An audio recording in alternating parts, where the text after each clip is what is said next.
Jangan kau lupakan, waktu terus berjalan tanpa henti. Hidup ini sementara, jangan sia-siakan. Berbuat baik sebelum akhirnya pergi. Assalamualaikum warahmatullahi wabarakatuh. Berjumpa lagi di Cerita Tanpa Batas. Sahabat CTB dimanapun kalian berada, semoga kalian selalu senantiasa diberkahi dan diberikan kemudahan oleh Allah Subhanahu wa Ta'ala. Tema kita pada malam hari ini yaitu menyambut tahun baru 2026 yang mungkin kurang beberapa hari lagi dari video ini dibuat. Nah, ada banyak permasalahan di saat kita akan meninggalkan tahun 2025. Kita khususnya masyarakat Sumatera yang meliputi keseluruhannya, bahwa saat-saat ini sedang berduka karena dihantam musibah yang katanya sih itu gejala alam, tapi yang terlihat alam memberi tanda bahwa di setiap apa yang ada dan yang nampak di mata kita pada saudara-saudara kita di Sumatera, yang terkhususnya di Aceh, lagi-lagi dan lagi-lagi mereka harus menerima ujian dan musibah yang mungkin dulu kurang lebih tahun 2004 itu disebabkan oleh alam, maka bisa terdampak kepada bencana nasional. Tapi kali ini yang korbannya mungkin melebihi dan kerusakannya tak dapat kita bayangkan. Itu tidak dianggap sebagai bencana nasional. Mungkin karena ada campur tangan manusia. Silahkan sahabat CTB sekalian yang menjawab. 2026 telah menanti kita.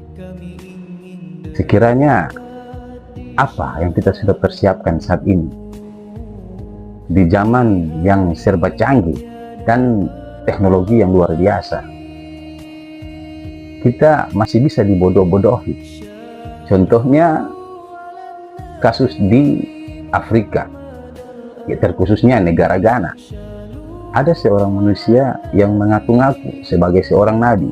Bahkan dia berkata bahwa dia mendapatkan wahyu untuk membuat sebuah kapal karena akan terjadi bencana luar biasa, yaitu kiamat di tahun 2025 bertepatan dengan tanggal 25 Desember.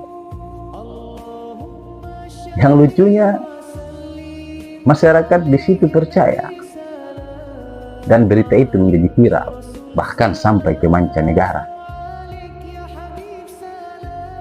Hal ini entah menunjukkan kecerdasan kita sebagai manusia dalam melihat setiap permasalahan, bencana, dan juga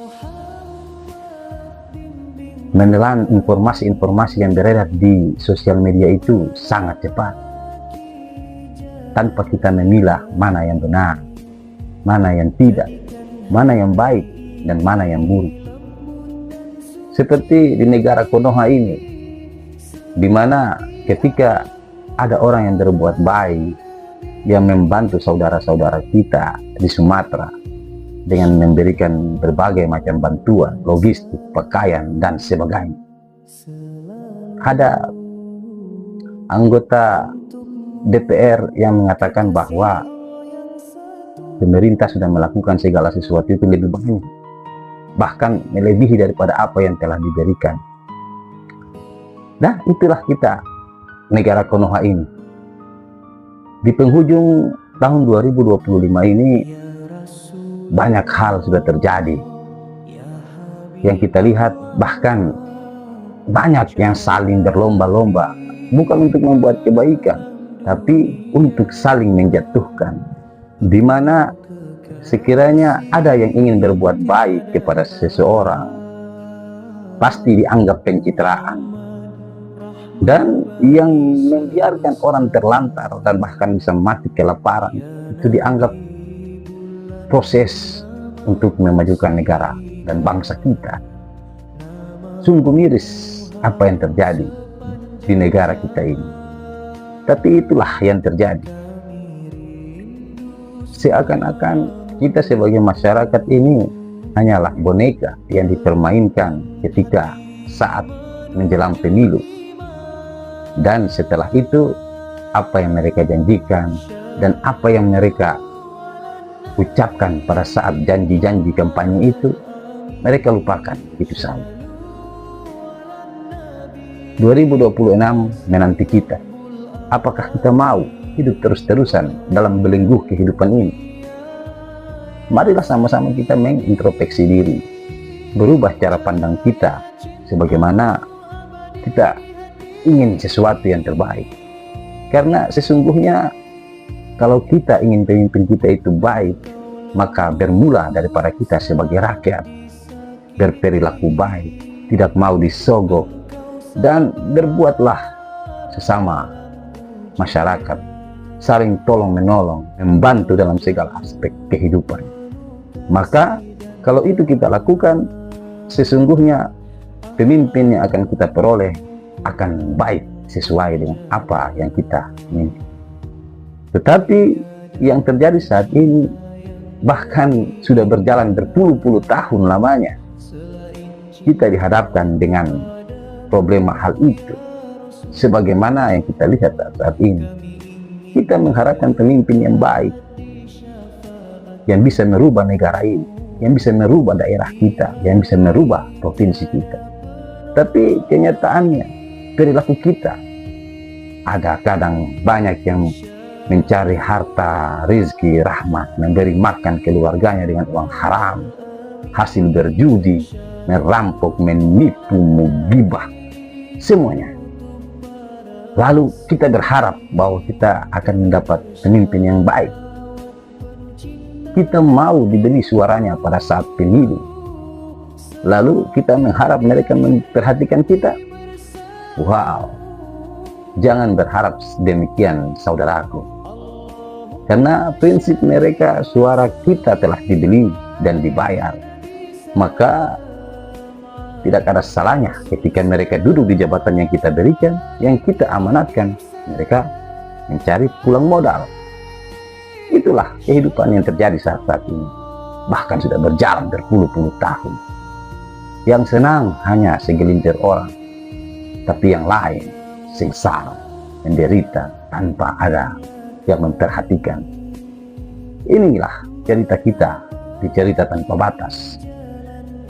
Sahabat CTB sekalian, setiap kehidupan, setiap tahun kita berlomba-lomba untuk menjadi lebih baik dan lebih baik, mencari harta. Bahkan terkadang kita lupa bahwa hal yang terpenting dalam kehidupan kita bukanlah menimbun harta, karena menimbun harta itu hanya sebagian permainan yang ada di dunia ini. Selepas itu, apa yang kita rasakan? Apakah kita sudah mampu menabung dengan harta yang banyak? Lalu harta yang banyak itu kita gunakan untuk apa? Siapa yang menerimanya? Tak ada. Kita sibuk memperkaya diri. Terkadang sampai-sampai lupa akan makan. Tak tahu mana waktu siang dan mana waktu malam. Semuanya menjadi sama. Karena kita sibuk mencari harta sebanyak-banyak mungkin. Saudaraku, kehidupan ini kalau dibandingkan dengan harta, maka kita sia-sia untuk menjalani hidup berikutnya. Kenapa? Karena harta yang kita kumpul, yang kita tabung, yang kita berharapkan bahwa nanti kelak anak kita akan bisa sukses dengannya, itu akan menjadi malapetaka besar dan bencana yang besar tanpa ada didikan dari kita sebagai orang tua. sahabat CTB dimanapun Anda berada, aku hanya mengingatkan tahun 2026 telah menanti kita dan 2025 akan meninggalkan kita. Hal-hal yang sudah kita tinggalkan di tahun 2025 ini, jadikanlah sebagai pelajaran agar kedepannya untuk menghadapi 2026 kita bisa menjadi lebih sukses dan lebih baik lagi. Sebelumnya saya ingin mengucapkan rasa belasungkawa kepada saudara-saudara kita di Sumatera. Semoga kalian selalu diberikan ketabahan, kesabaran, dan semoga segala permasalahan dan problem kalian cepat terselesaikan. Dan bagi para relawan yang selalu membawa donasi masyarakat kepada saudara-saudara kita di Sumatera, tetap berjuang dan pantang menyerah walaupun medannya ya kita lihat sangat-sangat sulit ya, karena putusnya segala akses dan tidak mudah dijangkau, bahkan ada yang harus berjalan kaki dan memikul logistik itu. Oke sahabat CTB sekalian, semoga video ini bisa menjadi referensi dan menambah wawasan bagi para pendengar CTB sekalian, karena saling ingat mengingatkan itu lebih baik daripada kita diam melihat sesuatu yang buruk terjadi di depan mata kita. Sampai jumpa di video selanjutnya. Salam cerita tanpa batas.